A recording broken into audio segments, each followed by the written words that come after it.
बिस्मिल्लाहिर्रहमानिर्रहीम। अस्सलाम वालेकुम। असेबी कमरा, ये आज से तकरीबन 30 साल पहले का वाक़या है जो मेरे साथ पेश आया था। मैं अपनी नौकरी के लिए सखर आया था। यहाँ मेरे मामू रहते थे, तो कुछ दिन मैं उनके घर ठहर गया कि जब तक कहीं और मेरे रहने का बंदोबस्त नहीं हो जाता। मामू जान के घर में कई सालों के बाद आया था। बचपन में कभी अम्मा जान के साथ आया करता था। अभी कुछ दिन ही गुजरे थे, नई नई नौकरी थी, मैं उसमें उलझा हुआ था। एक रात मैं देर से घर लौटा। खाना खाकर मैं अपने कमरे की जानिब बढ़ा तो मुझे ऐसा महसूस हुआ कोई ऊपर की जानिब गया हो।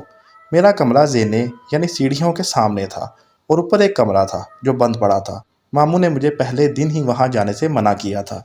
क्यों, ये नहीं बताया था। मैंने भी ज़्यादा ना पूछा, मगर इस वक्त कौन गया होगा वहाँ, ये सोच कर मैं ऊपर चला गया। कमरे के बाहर पहुंचा था कि अंदर से मुझे किसी के हंसने की आवाज़ आई। दिल बुरी तरह धड़का। फितरी तजस्सुस के बाइस मैंने दरवाज़ा खोला। अंदर कोई भी नहीं था। मैंने नज़र घुमाकर चारों जानब देखा। कमरा काफ़ी अरसा बंद रहने की वजह से गर्द आलूदा हो रहा था। आवाज़ों को अपना वहम जानकर मैं पलटने ही लगा था कि मेरी ममानी ने मुझे पीछे से पुकारा। मैंने चौंक कर देखा। मुझे हैरत भी हुई कि वो कभी सीढ़ियाँ नहीं चढ़ती थीं, फिर ऊपर। मगर उन्होंने कहा कि मुझे ऊपर आते देखा तो मेरे पीछे चली आईं। मुझसे पूछा तो मैंने बताया कि मुझे लगा कोई यहाँ आया है तो देखने चला आया। खैर, मैं उनके साथ नीचे आने लगा। अभी 2-3 सीढ़ियाँ ही उतरे होंगे कि मुझे महसूस हुआ कि कोई मेरे पीछे फिर हंसा हो, मगर वहाँ तो ममानी थी। मैंने डरते डरते अपनी गर्दन घुमाई और मेरे होश उड़ गए। मेरे पीछे ममानी की बजाय एक झुलसे हुए चेहरे वाली लड़की खड़ी थी जिसकी आंखें सुर्ख थीं। खौफ से मैं सीढ़ियों से नीचे गिर पड़ा। वो आहिस्ता आहिस्ता मेरे पास आ रही थी।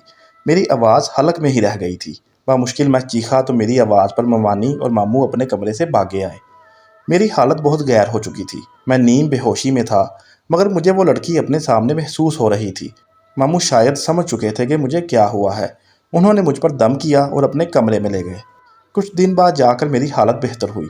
मैंने उस रात का तमाम हाल कह सुनाया तो मामू ने बताया कि ऊपर बंद कमरे में असेब हैं, इसलिए वहाँ कोई नहीं जाता, मगर वो किसी को नुकसान नहीं पहुँचाते। तुमने शायद वो दरवाज़ा खोला होगा, इसलिए तुम्हारे साथ ऐसा हुआ।